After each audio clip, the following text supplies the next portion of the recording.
தொடர்ந்து திமுகவின் அமைப்பு செயலாளர் திரு ஆர் எஸ் பாரதி நம்மோடு இணைகிறார். வணக்கம் திரு ஆர் எஸ் பாரதி. வணக்கம்.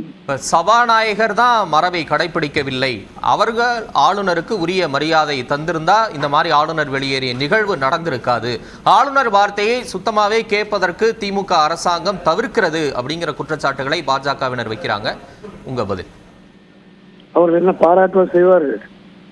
பாஜக குறை சொல்வதற்காகவே அவர் ஏதோ ஒரு கலகம் விளைவிக்க வேண்டும் என்ற உள்நோக்கத்தோடு தான் அவர் ஒவ்வொரு முறையும் வந்து விட்டு போகிறார். அவருடைய போக்கை எல்லோரும் பார்த்தீர்கள், பத்திரிகையாளர்கள் ஊடகங்கள் எத்தனையும் பார்த்தது. யார் மீது தப்பு என்பது மக்கள் தீர்ப்பளிக்கப் போகிறார்கள். ஒரு தமிழ்நாட்டினுடைய ஆட்சி ஏற்கனவே எழுதி கொடுத்த அந்த உரையினை பார்த்து சரி செய்து ஆளுநர் அனுப்பிவிட்டு இப்படி இங்கே வந்து தலைகீழாக செயல்படுவது என்பது எவ்வளவு பெரிய அயோக்கியத்தனம் என்பதை அரசியல் சட்டம் தெரிந்தவர்கள், அரசியல் புரிந்தவர்கள், தமிழ்நாட்டுடைய அரசியல் கூர்ந்து பார்த்து வருபவர்களுக்கு நன்றாக தெரியும். இல்ல அவ்வளவு காட்டமா விமர்சிக்கணுமா? நீங்க ஒரு வார்த்தையை குறிப்பிட்டீங்க, அவ்வளவு காட்டமா விமர்சிக்க வேண்டிய தேவை? நிச்சயமாக அவருடைய போக்கை இதை விட காட்டமாக, என்னை விட வேகமாக பேசக்கூடியவர்கள் இன்றைக்கு தமிழ்நாட்டு மக்கள். என் மொழியை படித்தவரை என் தாய் தடுத்தாலும் விடை என்று பாவேந்தர் பாரதிதாசன் குறிப்பிட்டதை போல இந்த தமிழுக்காக உலகத்திலே ஒரு மொழிக்காக தீ குளித்து செத்தவர்கள் தமிழர்கள் என்ற வரலாறு ரவிக்கு தெரிந்திருக்க நியாயமில்லை. 1965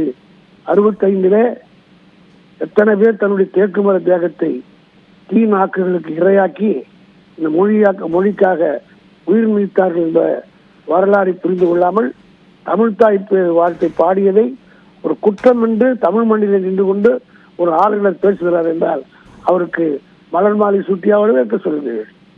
இல்ல அவர் திருக்குறள் சொல்றாருல திரு ஆர் எஸ் பாரதி, ஆளுநர் உரையை நான் படிக்க மாட்டேன், ஆனா திருக்குறளை ஒழுங்காக படித்தாரா?